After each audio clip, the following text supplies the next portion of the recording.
मेरे साथ ही गलत क्यों होता है? मैं सबका अच्छा करता हूं, फिर भी मेरे साथ ही बुरा होता है। मेरे दोस्त, अगर आपके मन में भी कभी ये सवाल आता है कि मेरे साथ ही बुरा क्यों होता है जबकि मैं सबका अच्छा करता हूं, तो यहाँ पर सबसे पहले जो समझने वाली बात है ना, वो ये है कि बुरा सबके साथ होता है। बुरा वक्त ही हमें असली सबक देता है।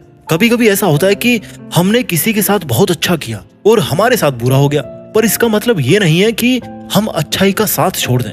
अगर हमने किसी के साथ अच्छा किया है तो हमें उसका फल जरूर मिलेगा वक्त आने के बाद। जिंदगी को एक स्टेज प्ले मान लीजिए और उसमें आप एक किरदार निभा रहे हैं। यहाँ इस किरदार को हर चीज का सामना करना पड़ेगा और इसी से सीखते हुए वो आगे बढ़ता जाएगा। अगर आपको कभी ऐसा लगता है ना कि भगवान ने आपसे कुछ छीन लिया है, तो इस बात की असलियत ये है कि भगवान हमारे हाथ से कुछ अगर छीनता है तो वो तभी छीनता है जब हमारे उन्हीं हाथों में उसको कुछ बेहतर देना होता है। इसलिए बेफिक्र रहो दोस्त, भगवान सेल्फिश नहीं होते, समझदारी से हर चीज सौंपते हैं। जिस तरह बुराई के बिना हमें अच्छाई की कदर नहीं होती, वैसे ही बुरे वक्त के बिना अच्छे वक्त और सुख की कदर नहीं होती। एक चीज तो माननी पड़ेगी यार, everything happens for a reason. कैट ब्लोअर की किताब है everything happens for a reason. इसमें खूब अच्छे से समझाया गया है कि आपके साथ जो कुछ भी होता है उसकी कोई ना कोई वजह जरूर होती है, कुछ भी बिना वजह के नहीं होता। एक एग्जाम्पल से समझते हैं। रामायण में श्री राम को 14 साल का वनवास काटना पड़ा, जिसके लिए वे बिल्कुल भी तैयार नहीं थे, पर उन्होंने खुद को तैयार किया, हिम्मत की और वनवास की ओर अपने कदम बढ़ाए। श्री राम तो भगवान थे। आप देखिए, भगवान होने के बाद भी उन्हें इंसानी रूप में कितनी पीड़ा और दुख सहने पड़े, पर वे हिम्मत से सबसे लड़े थे, क्योंकि वह उनकी मंजिल नहीं थी, मात्र एक सफर था। महाभारत के समय अर्जुन ने श्री कृष्ण से पूछा कि हमारे साथ बुरा क्यों होता है। उनके ये सवाल पूछने पर श्री कृष्ण ने अर्जुन को यह समझाने की कोशिश करी, एक कहानी सुनाई। एक नगर में दो युवक रहते थे। उनमें से एक आदमी ईमानदार व्यापारी था, जिसने कभी किसी के साथ बुरा नहीं किया और ना कभी गलत काम किया था। हमेशा सच्चाई के मार्ग पर वो चलता था, हमेशा निस्वार्थ भाव से दूसरों की वो मदद करता था। वहीं पर दूसरी ओर एक आदमी दुष्ट प्रवृत्ति का था, जो चोरी चाकरी करता था, लूट से अपना जीवन बिता रहा था। वो हमेशा से ही अधर्म के रास्ते पर चलता आया था। एक बार वो चोर मौका देख करके मंदिर में चोरी करने आया और धन की पोटली चुरा कर पुजारियों की नजरों से बच करके भाग गया।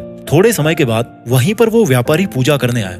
लोगों ने समझा कि उसी व्यापारी ने धन चुराया है। सबने व्यापारी को खूब खरी खोटी सुनाई, उसका खूब अपमान हुआ। वहां से जब वो व्यापारी भाग रहा था तो बीच रास्ते में उसके साथ में एक दुर्घटना हो गई और छोटी सी उसको खरोंच भी आई। लेकिन एट द सेम टाइम क्या हुआ था, चोर को पैसों की भरी पोटली मिली, वो तो खुशी से पागल हो गया था। अब ये जो व्यापारी था, इसने क्या किया, घर जाकर के भगवान की जो सारी मूर्तियां थी इसके घर में, वो सब हटा दी और भगवान से नाराज होकर के अपनी लाइफ स्पेंड करने लगा। समय बीतता रहा। कुछ समय के बाद में उन दोनों की मृत्यु हो गई। जब वो दोनों यमराज के पास में पहुंचे तो व्यापारी नाराज स्वर में यमराज से बोला, मैं तो सदैव ही अच्छे काम करता था, जिसके बदले मुझे अपमान और दर्द मिला, और इस अधर्म करने वाले दुष्ट को धन से भरी पोटली मिली। आखिर क्यों? मेरे में क्या कमी थी? मैंने किसका क्या बिगाड़ा था? मैंने तो अपनी जिंदगी में सबका अच्छा ही किया था। व्यापारी के इस सवाल पर यमराज बोले कि जिस दिन तुम्हारे साथ में वो घटना घटी थी ना, जब तुम दौड़ रहे थे वहां से और तुम्हें थोड़ी सी चोट भी लगी थी, वो कायदे से वो तुम्हारा आखिरी दिन होना था, क्योंकि तुम्हारी जिंदगी में उतने ही दिन लिखे थे।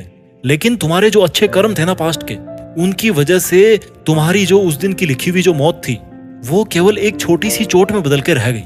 और वहीं पर जो ये दुष्ट था ना, इसको अपने जीवन में राजयोग मिलने की संभावना थी, लेकिन इसके बुरे कर्मों के चलते वो जो इतना बड़ा राजयोग था, जो ये राजा बनने वाला था, वो केवल एक छोटी सी धन की पोटली में बदल के रह गया। श्री कृष्ण कहते हैं कि भगवान हमें किस रूप में क्या दे रहे हैं, इसको समझ पाना बहुत कॉम्प्लिकेटेड है, पर इतना तय है कि यदि आप अपने कर्म अच्छे रखोगे तो भगवान आप पर कृपा बनाए रखेंगे। तो मेरे दोस्त, एक बहुत बड़ी मंजिल के लिए मुश्किल सफर तो डिजर्व होता है। एक बात अपने एक्सपीरियंस से बताऊं तो ऐसा है ना कि देखिए, हर कोई हमारी जिंदगी में मुश्किलों का सामना करता है। मैं भी करता हूँ, आप भी करते हो, और हम सब यही सीखते हैं कि मुश्किलों और बुरे वक्त इनसे जो गुजर जाता है वो और भी ज्यादा पावरफुल बन जाता है और समझदारी से काम को करने के योग्य बन जाता है। उसके बाद में आती है लॉ ऑफ कर्मा। कर्म का नियम क्या है, उससे आप क्या समझते हो? शायद यही ना कि जैसी करनी वैसी भरनी। कुछ ये भी समझते हैं कि पिछले जन्मों के जो कर्म हमारे साथ में आए हैं, उनका नतीजा हम इस जन्म में भुगतते हैं। देखिए, हो सकता है ये चीजें बहुत जगह लिखी हुई है, सच भी होंगी।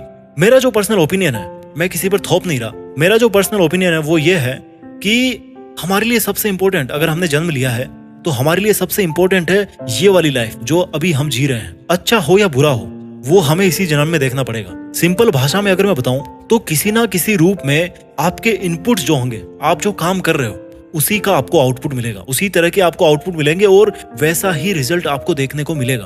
तो ये सोच करके निराश ना होना कि आपके साथ हमेशा बुरा ही क्यों होता है। मेरा जो कंसेप्ट है वो ये है, अगर आज आपके साथ में बुरा हो गया तो कल आपके साथ में अच्छा जरूर होगा। अगर कल आपके साथ में अच्छा हुआ था तो हो सकता है आज आपके साथ में बुरा हो जाए या आगे भी आपके साथ में बुरा हो जाए। ये एक साइकिल है जो चलती रहती है, अच्छा भी होगा और बुरा भी होगा। जिस वक्त आपको ये लगे ना कि आपके साथ कितना बुरा हो रहा है तो ये सोचना शुरू कर दीजिए कि अब तक आपके साथ में ये क्यों हुआ, ये अच्छा क्यों हुआ और ये बुरा क्यों हुआ। जो सब आपके पास में है, जो सब आपके पास में नहीं है, जो आपने फेस नहीं किया, जो और मुश्किल समय हो सकता था, उसके लिए भगवान का शुक्रिया कीजिए। हर सवाल का जवाब होता है, बस बैठो और थोड़ा सोचो, खुद को एनालाइज करो। सेल्फ डिस्कवरी सबसे जरूरी है लाइफ में। सवाल करोगे तो जवाब भी मिलेगा। सवाल करो खुद से कि ऐसा क्यों हुआ, अगर हुआ तो उसका सॉल्यूशन क्या है। अब ये सोचो कि हमारी लाइफ में जो सबसे बड़ा गोल है, जिसके लिए हम जीते हैं, उसके सामने ये परेशानी कितनी बड़ी है।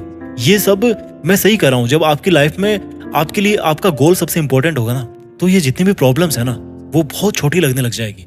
एक बात यार हमेशा याद रखना, कभी भी कोई भी तकलीफ हो, कोई भी मुश्किल हो, कोई भी परेशानी हो, खुद से बस केवल इतना बोलना कि यहीं तक सीमित नहीं रहना है। रात है तो दिन भी है, अंधेरा है तो उजाला भी आएगा। आई होप आपको वीडियो अच्छा लगा होगा। अपना ख्याल रखिए और आगे बढ़ते रहिए। Thank you so much.